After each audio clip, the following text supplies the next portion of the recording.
Hi, Chef MetalCanyon here again, bringing you another delicious recipe. This time, we'll be making some macaroni and cheese, but with a twist. We won't be using macaroni, we'll be using one of my favorites, penne. Penne pasta is wonderful, and it is like how my great-grandmother used to do it. First, take a big pot, get some water. If you don't have running water at home, get some from the river. If you do get your water from the river, make sure it is clean, so use some soap. Lovely. Now, take your boxes of penne that you bought and put them into the water. Amazing. If you like big portions, like me, you can use 2 boxes of penne. Don't worry about the mess. Excellent. Now, let that simmer for a little while.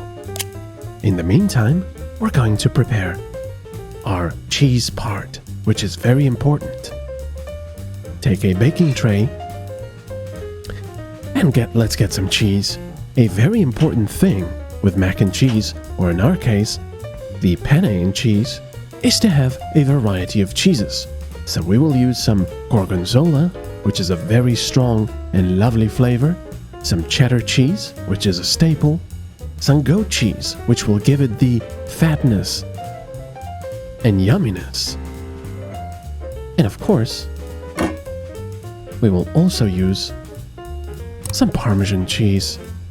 Probably one of my favorite cheeses overall. Now don't worry about cutting these, because they will melt nicely. Take them to your oven of choice. Let's go, goat cheese. It's time to burn.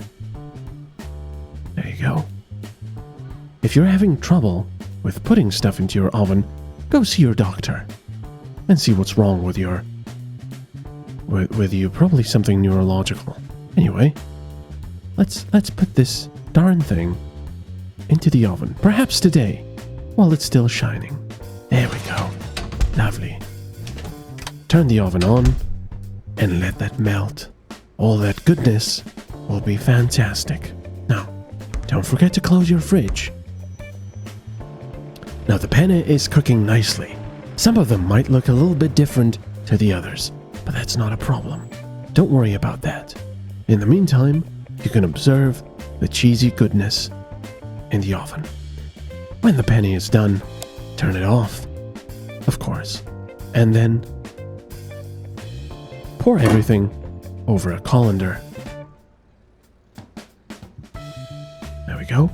Watch your fingers, because the water is boiling hot. Be very careful not to lose any penne. You don't want to lose that goodness. Lovely.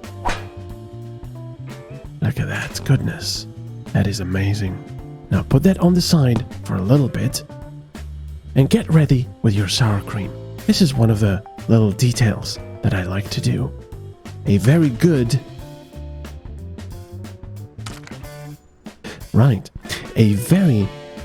good penne cheese will consist of a little bit of sour cream as well. Now take the pot that you've just cooked your penne in and put the penne back in. Be careful not to lose any. Excellent. Now, add your sour cream. Just a little, not too much, because the sour cream can be a little overpowering in the sense that it has a lot of fat. Now, when your cheeses are nice and toasty, turn the oven off. Lovely. Enjoy the smell. Now, put all the cheeses into your penne mixture, or soon-to-be mixture. Look at that goodness. Now, if your cheese, for some reason, has not melted in the oven, which is possible if it was made of plastic, use a blender to blend the cheeses.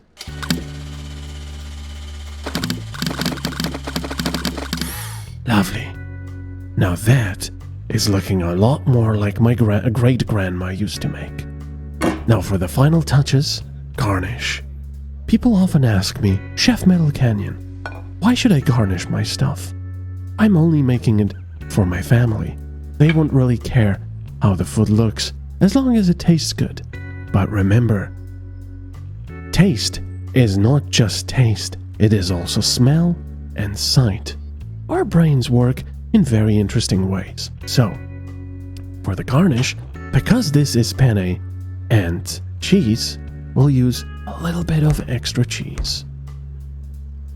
There. Now, take your big pot of penne and cheese and very carefully pour it into your plate of choice. Lovely.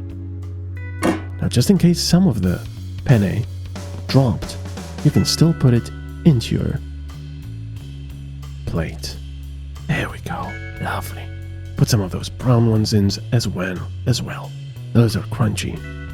I am assuring you, your family will love you. Now, for the goat cheese. Let's cut off and stop it, goat cheese. Don't be afraid. Now, it'll be just a tiny smidge, tiny slice, and people will love you for it. Just absolutely perfect. Now that is a sight for sore eyes and a meal for a king. Enjoy. Lovely.